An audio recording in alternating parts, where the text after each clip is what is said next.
We stand now on day 18, and if you successfully navigated the crushing friction of the plateau and the sudden psychological warfare of the dip on day 17, you are now entering a completely different phase of the journey, a phase infinitely more dangerous than the struggle, a phase called success. When you finally hit that point of escape velocity and the latent potential breaks through, the world shifts. The results are no longer linear, they are exponential. The phone rings, the emails multiply, the opportunities that ignored you for months suddenly flood your inbox. You are no longer fighting the inertia of starting. You are fighting the chaos of overload. This is the breakthrough paradox. The reward for mastering difficulty is not ease, but a higher level of complexity.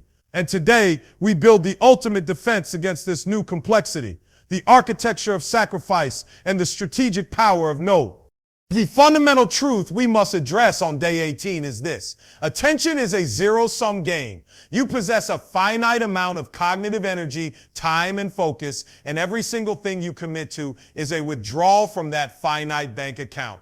When you were struggling on the plateau, the world didn't bother you. It saw your small, invisible project and left you alone. Your greatest asset was your obscurity. But now you are visible. You are producing results, and the world, recognizing the momentum you possess, will attempt to consume that momentum. It does this not with failures, but with opportunities. It presents invitations, collaborations, partnerships, and distractions that are often good things, things that look like success, things that appeal to your ego or your curiosity. The amateur takes the breakthrough as a signal to say yes to everything they previously missed out on. The champion recognizes the breakthrough as the moment they must become radically selective. They understand that their primary job is no longer doing the work, but ruthlessly protecting the space where the work gets done. The architecture of sacrifice is not about deprivation or suffering. It is about premeditated elimination. Most people see sacrifice as giving up something they want. They frame it as loss. The champion frames it as strategic shedding. They are surgically removing everything that does not serve the singular sacred goal they defined on day 15 and protected on day 16. When you are building a rocket designed for orbit, every ounce of unnecessary weight must be jettisoned. The difference between success and failure in orbit is often literally the difference between an extra bolt or an extra layer of paint. Your breakthrough is the moment you leave the atmosphere, and now you must shed the weight of every commitment, every obligation, every good idea that is not the core mission, because if you carry excess weight, you will eventually stall and fall back into the gravity of mediocrity. Sacrifice is the process of asking, does this make the rocket faster or just heavier? We are not talking about sacrificing vices anymore. That was day 16. Today we are discussing the sacrifice of second-tier opportunities. These are the most insidious threats because they come disguised as progress. Maybe you are a writer and suddenly you're offered a chance to launch a podcast. That's a good opportunity. It's adjacent to your goal. It pays a little. It boosts your visibility. But if the core mission is the completion of the magnum opus novel, then that podcast is not a 2-unit gain. It is a 5-unit distraction dressed in a 1-unit reward. It drains focus, demands creative energy, introduces a new learning curve, and steals the most precious asset, cognitive margin. This is the silent killer, the loss of that free, quiet space in your mind where the deepest, most original thoughts occur. The champion understands the tyranny of the near win. They recognize that 2 good projects dilute the excellence of the 1 great project. Sacrifice is choosing the 1 great thing over 10 good things.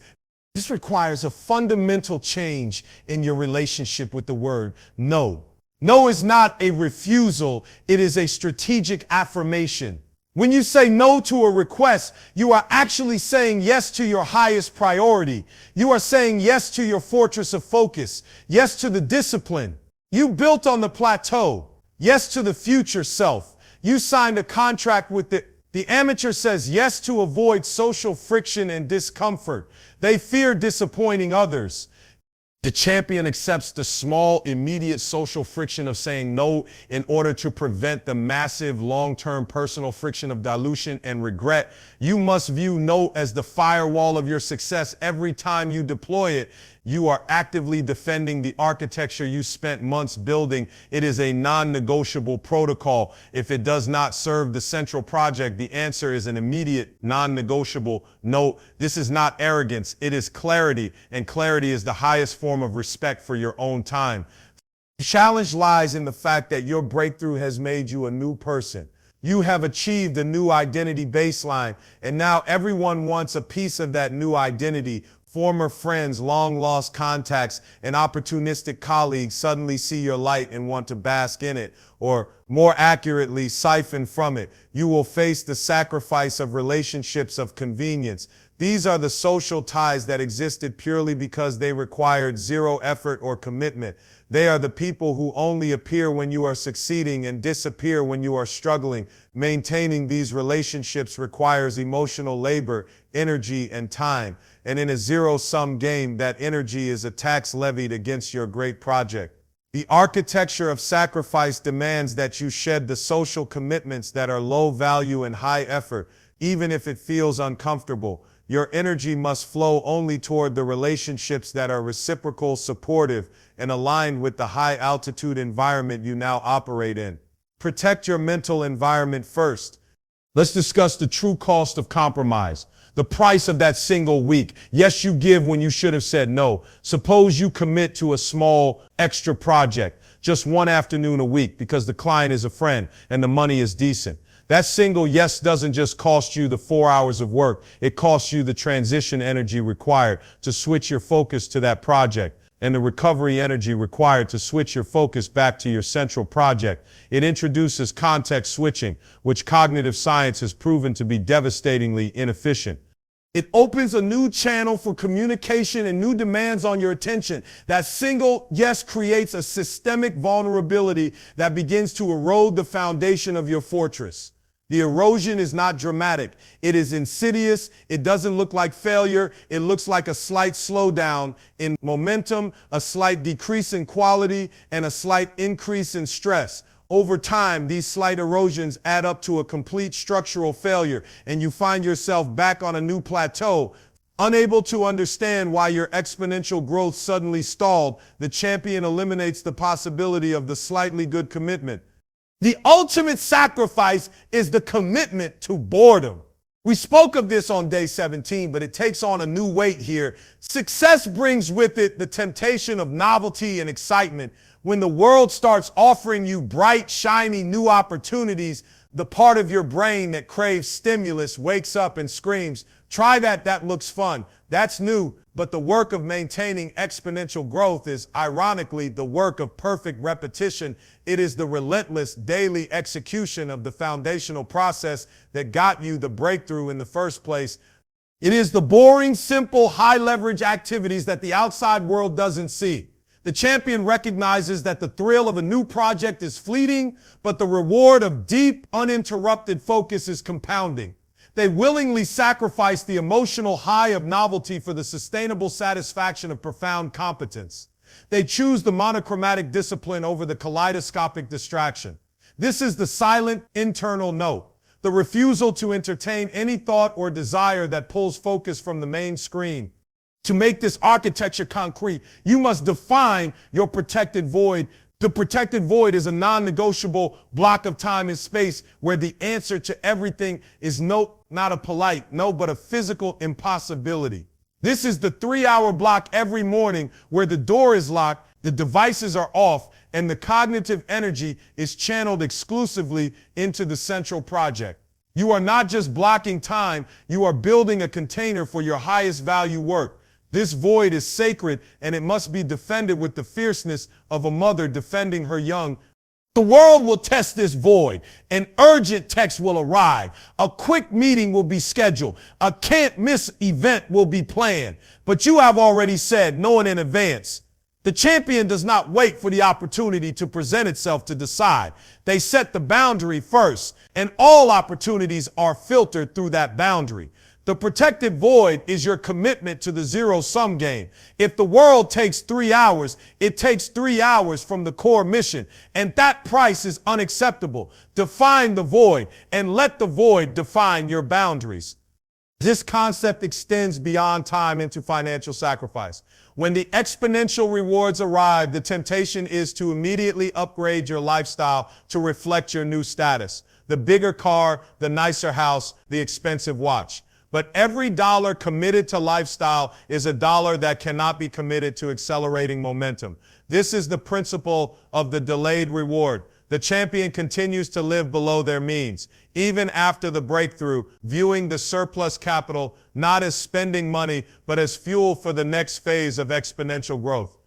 They sacrifice the immediate status symbol for the long-term compounding power of reinvestment. Lifestyle inflation is the ultimate gravitational drag on success. It forces you back into a position of needing to earn money to maintain a standard, rather than earning money to advance a mission. The sacrifice here is the ego gratification of visible success. Instead, you commit to the quiet, invisible power of compounded capital and time freedom.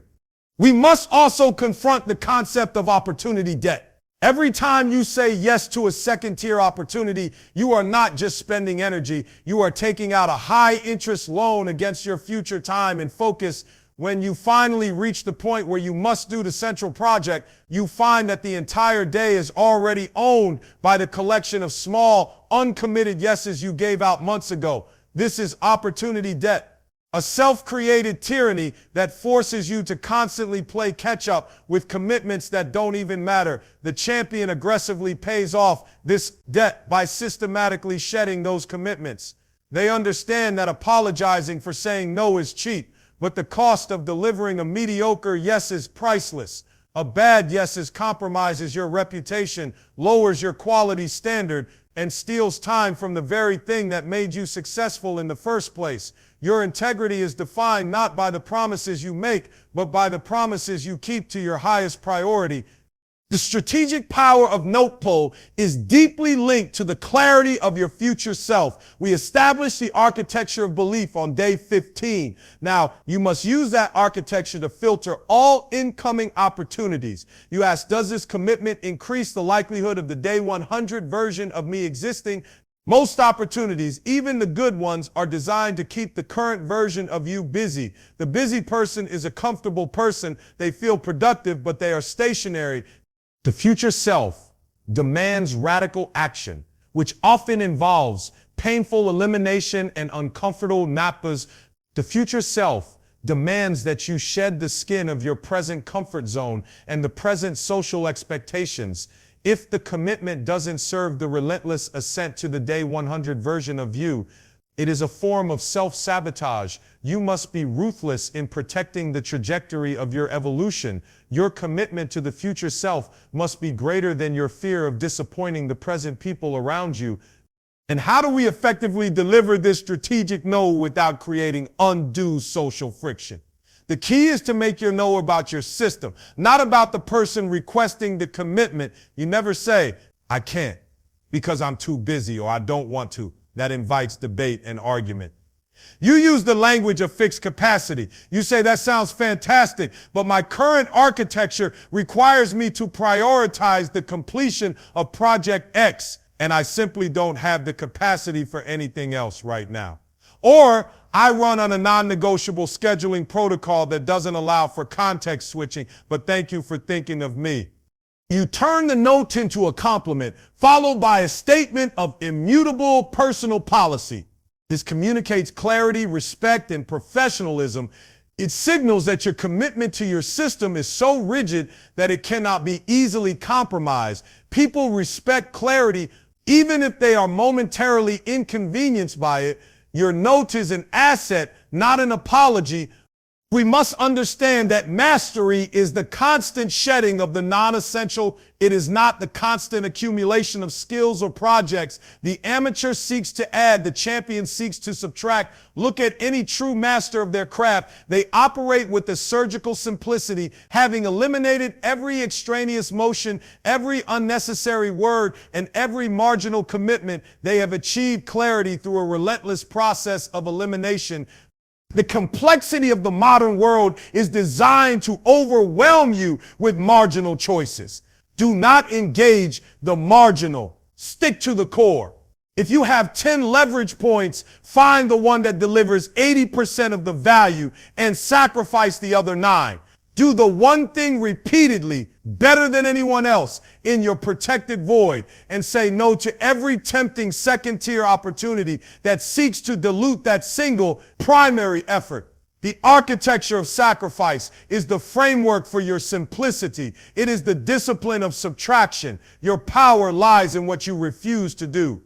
This journey from day 1 to day 18 has been a construction project. We built the belief, the fortress, and the discipline to survive the plateau. Now we build the defense, we install the firewall of note, and implement the strategic shedding of sacrifice. You are no longer running an experiment. You are running an operation designed for maximum velocity. And maximum velocity is only achieved by minimizing drag and maximizing thrust. Drag is every second tier. Yes, thrust is the singular focus of your central project. Do not become a casualty of your own success. Do not let the sudden flood of good opportunities dilute your great purpose. The zero-sum game of attention dictates that you must choose every day what you are willing to let die so that your greatest work can live. This is the discipline of a champion at the highest level. The commitment to sacrificing the good for the great. You have climbed the hill. Do not let the view at the top distract you from the work required to stay there. The zero-sum game is not about how much you can fit in. It's about how much you are brave enough to push out. But let's get into the emotional cost, because the sacrifice of the good is not easy. It comes with a weight. When you say no to a former friend who wants to just pick your brain for an hour, you are not saying no to a meeting. You are saying no to the illusion of connection.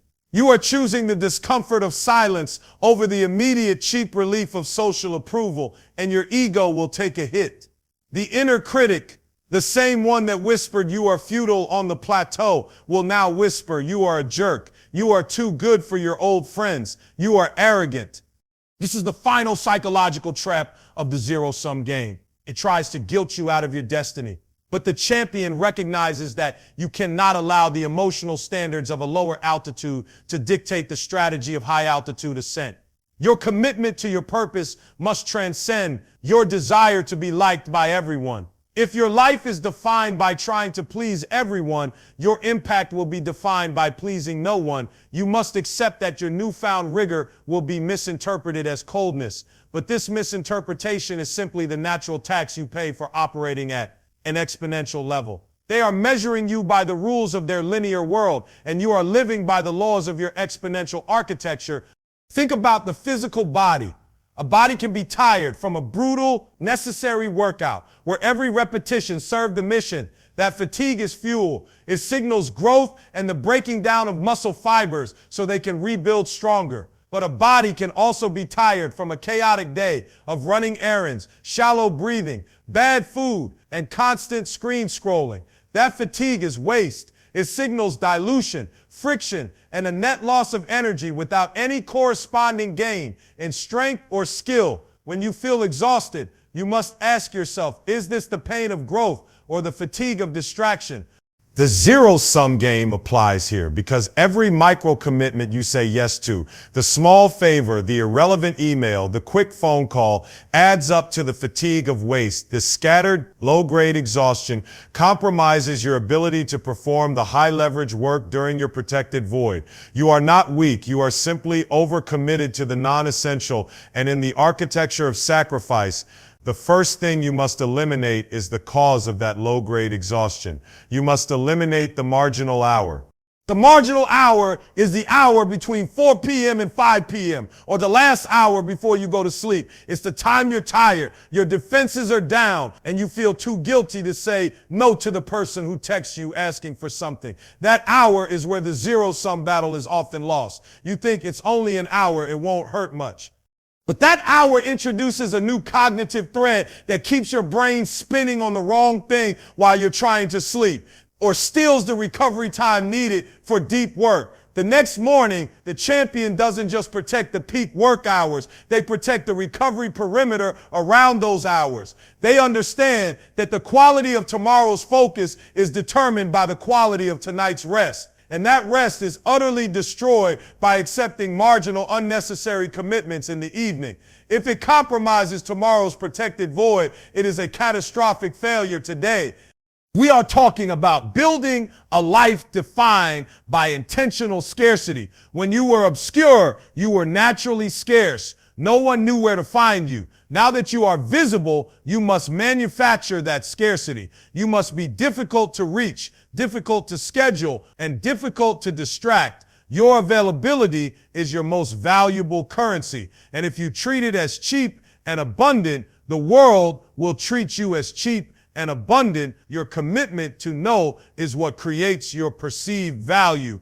People respect the boundaries they cannot cross, and they exploit the ones they can. The moment your breakthrough happens, you must raise the entry barrier to your time, your focus, and your energy. This is not about being inaccessible. It is about being strategically available only for high leverage, high impact activities that directly serve the central project. You are reserving your genius for your greatest mission and refusing to fritter it away on tasks that someone else could handle or tasks that simply do not matter. And let me tell you about the poison of the compliment trap. When you hit success, people will flood you with praise. Man, you are amazing at that. You should do more of it. They will compliment you on the thing that is secondary to your central project. Maybe you are a master chef central project, but you are also charismatic. So people tell you that your social media presence is amazing and you should spend more time creating short videos. Secondary task. The compliment is designed to pull your energy away from the hard, sacrificial work, cooking the perfect meal, and into the soft, ego-stroking work, getting likes on a reel. You must sacrifice the compliment. You must recognize that the world will try to lure you out of the hard zone with easy praise. The true reward is the internal satisfaction of a job done perfectly, not the external ego boost of a job done publicly. Don't let the applause for a marginal performance distract you from the silent, difficult work required for the masterpiece. That external validation is cheap, easy fuel, but it's the wrong fuel for your rocket. The champion sacrifices the temptation of easy praise and stays dedicated to the grueling, uncelebrated grind of their core mission. We must also talk about the final fatal form of sacrifice, the sacrifice of control. When you hit exponential growth, you cannot personally handle every single task. The champion understands that trying to maintain personal control over every detail of an expanding empire is the fastest way to shrink that empire. You must embrace the power of delegation and systemization. Day 16 revisited, you sacrifice the feeling of security that comes from doing it all yourself. You sacrifice the minor pride of having your hand on every single lever. Instead, you commit to building a system so robust that it can run without your constant intervention.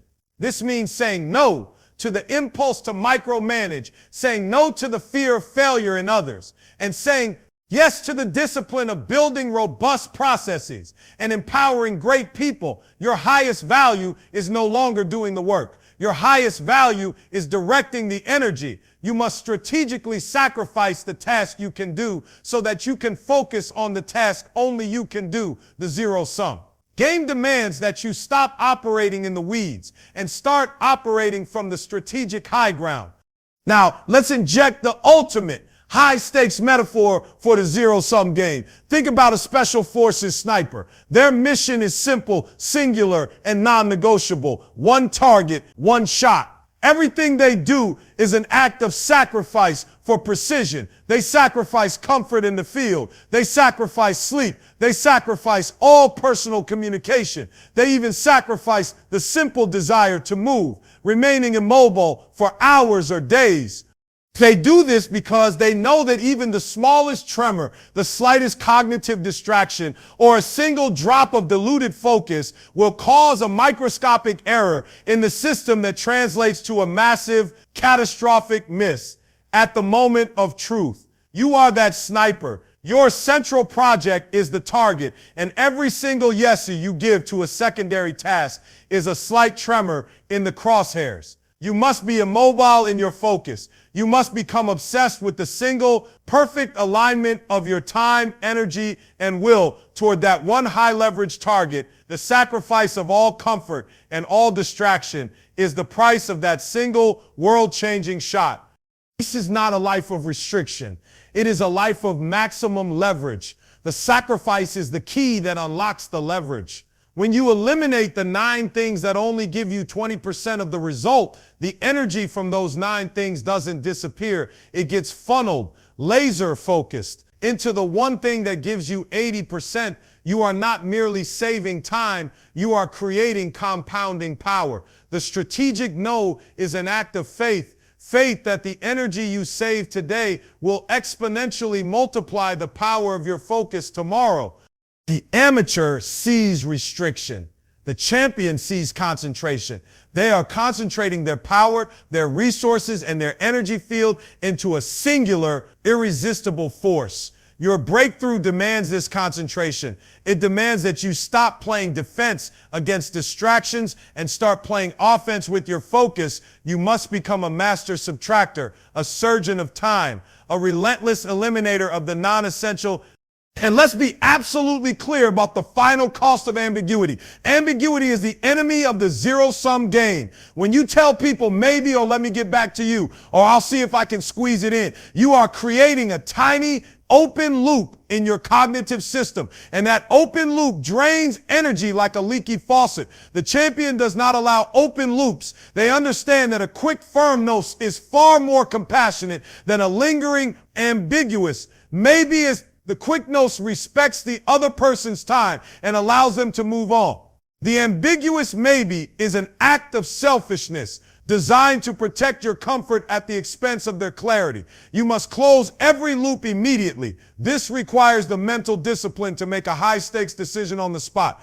Based purely on the filtration system of your central project, ambiguity is the architecture of retreat. Clarity is the architecture of advance. Choose clarity, choose immediate closure, choose the integrity of your protected void over the discomfort of a 5-second conversation. The world of success is a minefield of shiny objects, opportunities that look like gold, but are actually highly corrosive to your mission. Your job now is not to search for gold, but to diffuse the unnecessary. Every decision you face must be met with the same cold, unfeeling logic you used to survive the plateau. Does this add heat to the ice block or does it add weight to the rocket? The answer must be immediate and absolute. Do not negotiate with the weight. Do not rationalize the marginal task. Do not allow your past emotional self to dictate your future strategic decisions. Your future self, the one who will deliver the magnum opus. The exponential breakthrough is depending on the ruthless clarity of the present. This is your commitment to excellence, the aggressive and constant purging of everything that is merely good so that the great can have room to breathe. Go forth and defend your scarcity. The scarcity of your time is the definition of your value.